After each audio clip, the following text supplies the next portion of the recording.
大家好，chào mừng mọi ngườiគ្នាជាមួយនឹង Channel Learn Chinese with me ចាថ្ងៃនេះគឺយើងមកបញ្ចប់មេរៀនតទៅជាមួយនឹងការរៀនពីមូលដ្ឋានគ្រឹះក្នុងភាសាចិនដែលយើងហៅថា Pinyin ចាយើងមេរៀនចុងក្រោយនេះគឺយើងមកសិក្សាអំពីរបៀបនៅក្នុងការប្រកបនៅក្នុងភាសាចិនចាអញ្ចឹងដោយសារតែពេលដែលយើងរៀនចប់ស្រៈព្យញ្ជនៈគឺយើងត្រូវតែរៀនប្រកបចាបីដូចជាយើងរៀនខ្មែរភាសាខ្មែរយើងអញ្ចឹងគឺយើងរៀនកខកខងហើយគឺយើងត្រូវរៀនចេះប្រកបចាប៉ុន្តែដល់ឡែកនៅក្នុងភាសាចិន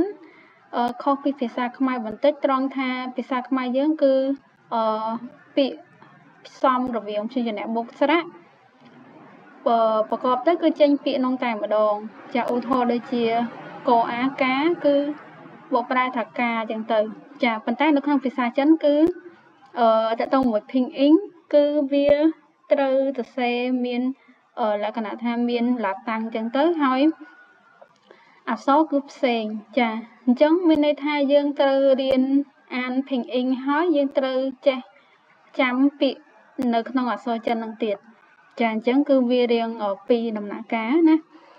ឥឡូវយើងមកចូលទៅដល់ការសិក្សាអំពីរបៀបនៃការប្រកបអញ្ចឹងនៅក្នុងភាសាចិនគឺរបៀបនៃការប្រកបមានចំនួន3ទី1គឺ1តួប្រកប2តួប្រកបនិង3តួប្រកបចាអញ្ចឹងយើងមកសិក្សាអំពី1តួប្រកប1តួប្រកបគឺមានធាតុផ្សំរបស់វាចំនួន2ទី1គឺមានព្យាង្គនិងមួយទៀតមានស្រៈចាអញ្ចឹងឲ្យតែយើងឃើញនៅក្នុងអក្សរចិនហើយមាន Pinyin ជាប្រភេទព្យាង្គឬក៏ស្រៈនោះគឺយើងអាចសម្គាល់បានថាវាគឺជាប្រភេទមួយតួប្រកបចឹងដល់ពេលដែលយើងដឹងថាវាជាប្រភេទមួយតួប្រកបគឺយើងដឹងហើយថានៅពេលដែលព្យាង្គគឺយើងមិនចាំបាច់ប្រកបច្រើនទេគឺយើងបានរៀនរួចហើយតទៅមួយព្យាង្គអញ្ចឹងពេលដែលយើងឃើញព្យាង្គហ្នឹងគឺអានថាមិនគឺអានបែបហ្នឹងអញ្ចឹងឧទាហរណ៍ជាក់ស្ដែងដូចជាចាហ្នឹងគឺជាព្យាង្គអញ្ចឹងគឺយើងអត់មានប្រកបអីទេគឺអានថាអញ្ចឹងតែម្ដងរីឯស្រៈគឺវាមានឯកវចនៈពហុវចនៈនិងសម្លេងគោលចំមកអញ្ចឹងពេលដែលយើងឃើញពាក្យហ្នឹងPinyin របស់វាជាប្រភេទស្រៈគឺយើងក៏មិនចាំបាច់ប្រកបដែរដោយសារតែស្រៈគឺយើងបានរៀនរួចហើយពេលដែលយើងឃើញថាវាជាប្រភេទស្រៈឯកវចនៈពហុវចនៈឬក៏សម្លេងគោលចំមកគឺយើងអានឡំទៅតាមស្រៈនីមួយអានពាក្យយកតែម្ដងអញ្ចឹងឧទាហរណ៍ដូចជាស្រៈចាស្រៈគឺជាប្រភេទស្រៈឯកវចនៈស្រៈអានគឺជាប្រភេទស្រៈពហុវចនៈស្រៈអាំងគឺជាប្រភេទសម្លេងគោលចំមកអញ្ចឹងនេះគឺជាកំណត់សម្គាល់តទៅជាមួយនឹងប្រភេទមួយតួប្រកបណាចាឥឡូវយើងមកចូលទៅដល់2តួប្រកបអញ្ចឹង2តួប្រកបគឺវាមានព្យញ្ជនៈបូកជាមួយនឹងស្រៈអញ្ចឹងគឺវាត្រូវការមានព្យញ្ជនៈផងស្រៈផងអញ្ចឹងឧទាហរណ៍ដូចជាព្យញ្ជនៈពជាមួយនឹងស្រៈអាចាអញ្ចឹងគឺវាអានថាប៉ាអញ្ចឹងគឺយើងត្រូវប្រកបហ្នឹងមិនទៅគឺយើងត្រូវប្រកបព្យញ្ជនៈជាមួយនឹងស្រៈព្យញ្ជនៈសម្លេងអីគេស្រៈសម្លេងអីគេអញ្ចឹងក្នុងនេះគឺรุ่นនេះខ្ញុំយកឧទាហរណ៍តែព្យញ្ជនៈពមកផ្សំជាមួយនឹងស្រៈទាំង3ប្រភេទចាអញ្ចឹងឧទាហរណ៍ទី1គឺពអាប៉ាទី2គឺពអានប៉ានទី3គឺពអាំងប៉ាំងចាអញ្ចឹងនេះគឺរបៀបនៃការប្រកបនៅក្នុង2តួប្រកបចាចំណុចទី3ដែលជា3តួប្រកបគឺវាមានធាតុផ្សំចំនួន3ប្រភេទដែរគឺវាមានព្យញ្ជនៈចា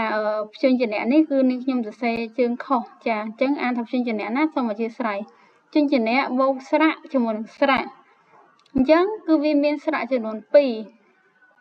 ចឹងសូមបញ្ជាក់ថាស្រៈដែលនៅកណ្ដាលនោះគឺជាប្រភេទស្រៈពិសេសចាដែលយើងបានរៀនមេរៀនមុនហើយនេះខ្ញុំក៏បានធ្វើវីដេអូតាក់ទងជាមួយនឹងស្រៈពិសេសដែរអញ្ចឹងស្រៈពិសេសមានចំនួន3គឺមាន E U ហើយនិង U អញ្ចឹងនៅពេលដែលទាំងអស់គ្នាឃើញថាវាមានប្រភេទស្រៈពិសេសនៅកណ្ដាលហើយវាមានស្រៈបន្ទាប់វាទៀតនោះហើយវាមានព្យញ្ជនៈនៅខាងដើមទៀត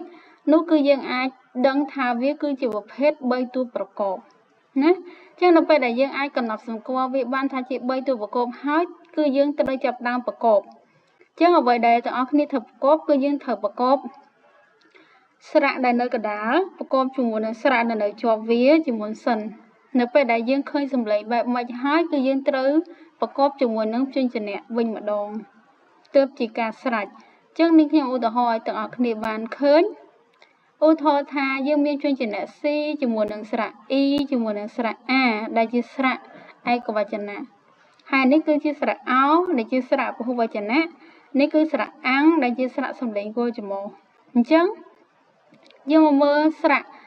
នេះគឺប្រកបមកទៅគឺយើងប្រកបស្រៈពិសេសដែលនៅកណ្ដាលអញ្ចឹងគឺ E A Ia ចា C Ia Sia អញ្ចឹងគឺយើងប្រកបបែបហ្នឹងណាមួយទៀតគឺ E Ao Yao P Yao Piao អញ្ចឹងអានេះគឺយ៉ាងថាពាវអូអាំងអួងកើអួងគួងចាអញ្ចឹងនេះគឺជារបៀបនៃការប្រកបជា3តួប្រកបអញ្ចឹងកាលណាទាំងអស់គ្នាអាចសម្គាល់បានថា1តួប្រកប2តួប្រកបឬ3តួប្រកបគឺយើងអាចងាយស្រួលនៅក្នុងការប្រកបនៅពេលដែលយើងចេះស្ទាត់ហើយគឺយើងមិនចាំបាច់ប្រកបមួយក៏បានដែរគ្រាន់តែយើងឃើញគឺយើងអាចអានបានតែម្ដងចាអញ្ចឹងនេះគឺគ្រាន់តែជារបៀបនៃការប្រកបរីឯចំពោះការដាក់សព្វសញ្ញាគឺនេះខ្ញុំបានបង្ហាញនៅពេលដែលយើងរៀន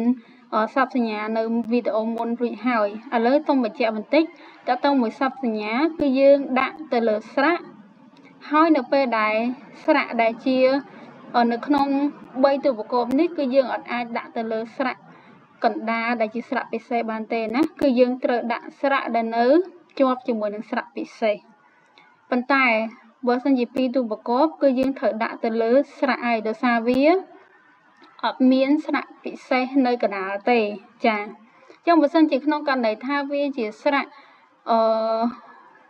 តួប្រកបដែរប៉ុន្តែវាមាន E ឲ្យតែយើងឃើញថាមាន E U ហើយនិង U គឺយើងអាចដាក់លើវាបានទេណាបើសិនជាមានស្រៈ2នៅជាប់នឹងគឺយើងត្រូវដាក់ទៅលើស្រៈដែលមិនមែនជាស្រៈពិសេសតោះនេះបងប្អូនគ្នាចាចឹងនេះគ្រាន់តែដូចខ្ញុំបន្ថែមទៅលើការដែលយើងដាក់សព្វសញ្ញាតែប៉ុណ្ណោះដោយសារតែវីដេអូបន្ទាប់គឺយើងនឹងចូលទៅដល់មេរៀនយកតែម្ដងគឺនេះខ្ញុំអត់បរៀនបន្ថែមតទៅជាមួយនឹងមូលដ្ឋានគ្រឹះ Pinyin ទៀតទេគឺមេរៀនរបស់យើងគឺចប់ត្រឹមប៉ុណ្ណឹងឯងអញ្ចឹងសង្ឃឹមថាដោយសារតែ page channel របស់នេះខ្ញុំគឺទើបតែធ្វើថ្មីអញ្ចឹងបើសិនជាអ្នកគ្នាយល់ឃើញថាចាប់អារម្មណ៍ឬក៏អាចចង់រៀនបន្តគឺអាចចុច subscribe ដើម្បីទទួលបានវីដេអូបន្តទៀតនៅវីដេអូក្រោយទៀតណាចាអញ្ចឹងមេរៀនរបស់យើងគឺចប់ត្រឹមប៉ុណ្ណឹងអរគុណច្រើនដល់អ្នកគ្នាចាជៀន